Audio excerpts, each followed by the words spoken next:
नेपाल सरकारले जारी गरेको नागरिकता सम्बन्धी अध्यादेश तत्काल कार्यान्वयन नगर्न सर्वोच्च अदालतको अन्तरिम आदेश। आदेशको पूर्ण पाठ। नेपाल सरकारले जारी गरेको नागरिकता सम्बन्धी अध्यादेशलाई सर्वोच्च अदालतले तत्काल कार्यान्वयन नगर्न अन्तरिम आदेश दिएको खबर छ। यही जेठ 27 गते संवैधानिक इजलासमा सुनवाई गर्दै सरकारको नाममा सर्वोच्चले तत्काल कार्यान्वयन नगर्न आदेश दिएको हो। अधिवक्ताहरू वर्णबहादुर कार्की, विष्णुकुमारी गिरी, रामबहादुर शाही, कुलबहादुर बोगटी, वीरभद्र जोशी र मौलिक जरोकिलो पार्टी लगायतकाले यस अध्यादेश विरुद्ध रिट दायर गरेका थिए। उक्त रिटमाथि सुनवाई गर्दै सर्वोच्च अदालतको संवैधानिक इजलासले 7 दिनभित्रमा सरकारसँग जवाब समेत माग गरेको छ। यस सम्बन्धी रिट सुनवाईका लागि प्रधान न्यायाधीश राणा सहित न्यायाधीशहरू दीपक कुमार कार्की, मीरा खड्का, हरिकृष्ण कार्की र ईश्वर प्रसाद खतिवडा रहेको संवैधानिक इजलास गठन भएको थियो। सो संवैधानिक इजलासको आदेशको पूर्ण पाठ यस्तो रहेको छ। प्रधानमन्त्री तथा मन्त्री परिषदको कार्यालय समेतको प्रत्यार्थी विरुद्धको आदेश। विषय उत्प्रेषण। निवेदक वरिष्ठ अधिवक्ता वर्णबहादुर कार्कीको बहस र निज समेतको तर्फबाट उपस्थित विद्वान अधिवक्ता वरिष्ठ अधिवक्ताहरू श्री बालकृष्ण न्यौपाने, श्री चन्द्रकान्त गेवाली, श्री सुरेन्द्र भण्डारीको बहस सुनियो। विपक्षी नेपाल सरकारको तर्फबाट नायब महान्यायाधिवक्ता श्री पद्म प्रसाद पाण्डेले गर्नुभएको बहस सुनियो। अनुमति लिई सरकारवालाको तर्फबाट विद्वान अधिवक्ताहरू श्री शैलेन्द्र हरिजन, श्री मोहना अन्सारी, श्री मीरा ढुङ्गाना र श्री सुनिल कुमार पटेलले गर्नुभएको बहस सुनियो। नम्बर 2, यसमा के कसो भएको हो? निवेदकको माग बमोजिमको आदेश किन जारी हुनु नपर्ने हो? आदेश जारी हुनु नपर्ने कानून बमोजिमको आधार र कारण भए सो समेत साथै राखी यो आदेश प्राप्त भएको मितिले बाटाको म्याद बाहेक 7 दिनभित्र महान्यायाधिवक्ताको कार्यालय मार्फत लिखित जवाब पेश गर्नु भनी विपक्षीहरूलाई यो आदेश र रिट निवेदनको प्रतिलिपि साथै राखी सूचना म्याद जारी गरी लिखित जवाब प्राप्त भएपछि वा अवधि नागेपछि नियमानुसार पेश गर्नु। नम्बर 3, अन्तरिम आदेशतर्फ विचार गर्दा नेपालको संविधानको धारा 114 मा संघीय संसदको दुवै सदनको अधिवेशन चलिरहेको अवस्थामा बाहेक अन्य अवस्थामा तत्काल केही गर्न आवश्यक परेमा मन्त्री परिषदको सिफारिसमा राष्ट्रपतिले अध्यादेश जारी गर्न सक्ने व्यवस्था रहेको छ।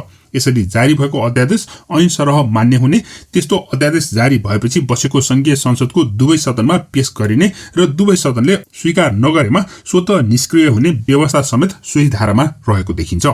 संविधानमा रहेको उल्लेखित प्रावधान तथा अध्यादेश सम्बन्धी अवधारणागत मान्यता अनुसार संसदको अधिवेशन चलिरहेको अवस्थामा अध्यादेश जारी हुन सक्दैन। यसका अतिरिक्त तत्काल केही गर्न आवश्यक परेमा अध्यादेश जारी गर्न सकिने वा मिल्ने अवस्था रहन सक्दछ। संविधानमा रहेको उक्त प्रावधानको सापेक्षतामा नागरिकता सम्बन्धी विवादित अध्यादेशलाई हेर्नुपर्ने देखिन्छ। 4, कानून निर्माण गर्ने अधिकार विधायिकामा निहित रहेको छ।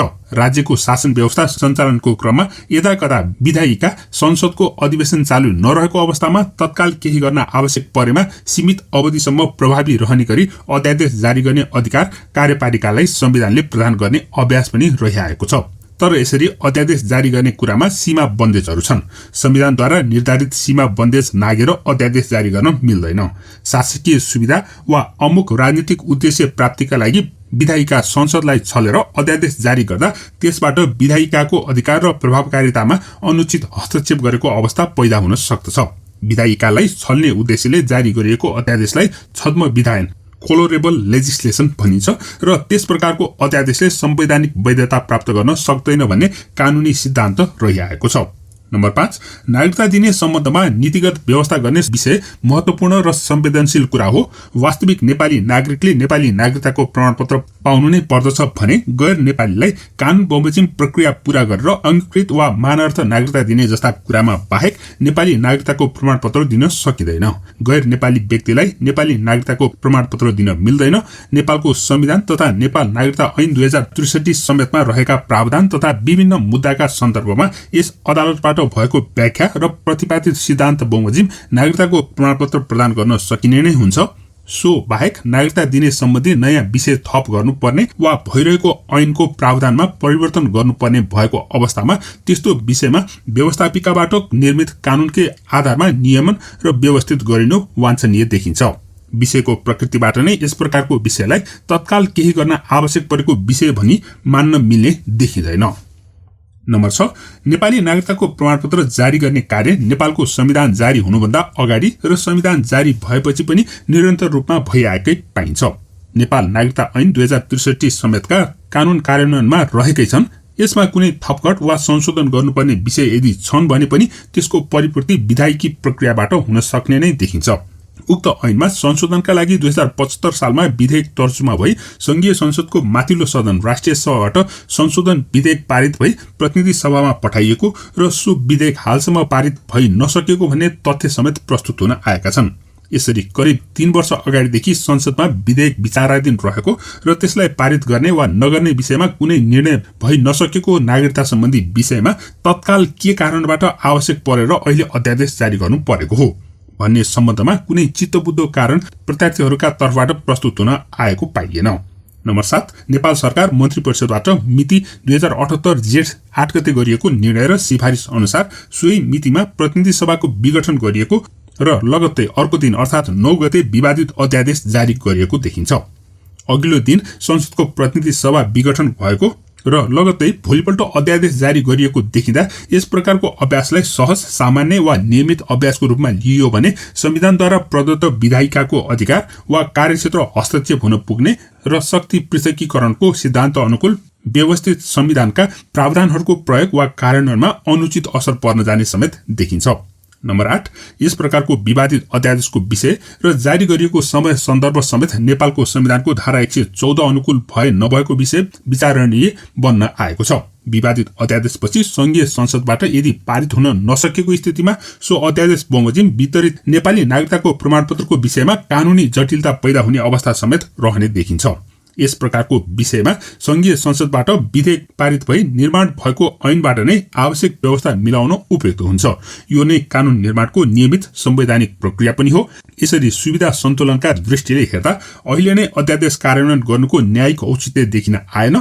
तसर्थ नेपाल सरकार मन्त्री परिषदको सिफारिस बमोजिम मिति 2078-29 मा सामान्य राष्ट्रपतिबाट जारी प्रमाणीकरण भएको नेपाल नागरिकता पहिलो संशोधन अध्यादेश 2078 प्रस्तुत रिट निवेदन अन्तिम किनारा नलागेसम्म कार्यान्वयन नगराउनु यथास्थितिमा राख्नु भनी सर्वोच्च अदालत संवैधानिक इजालस सञ्चालन नियमावली 2072 को नियम 19 को उपनियम 4 बमोजिम प्रत्यार्थीहरूका नाउँमा अन्तरिम आदेश जारी गरिएको छ। आदेशको जानकारी तत्काल प्रत्यार्थीहरूलाई दिनु। इतिसम्म 2078 साल जेठ 27 गते रोज 5 शुभम भनेर सर्वोच्चले यो आदेश जारी गरेको छ। यो विधेयकको बारेमा बुझ्नको लागि 4 वटा मुख्य कुराहरू रहेका छन्।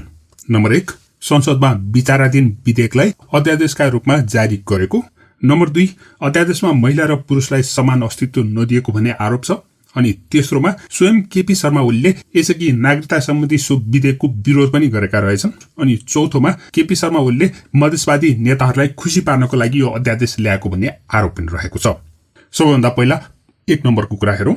यो नागरिकता सम्बन्धी अध्यादेशमाथि लागेका आरोपहरूमा संसदमा विचाराधीन विधेयकमाथि अध्यादेश ल्याइएको भन्ने आरोप छ।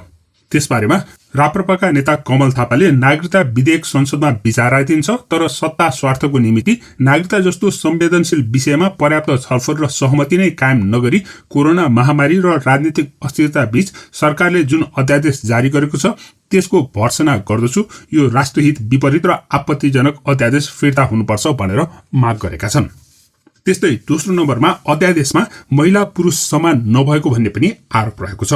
पुरुषको अस्तित्व बिना महिलाको स्वतन्त्र पहिचान राज्यले नदिएको भन्ने आरोप रहेको छ।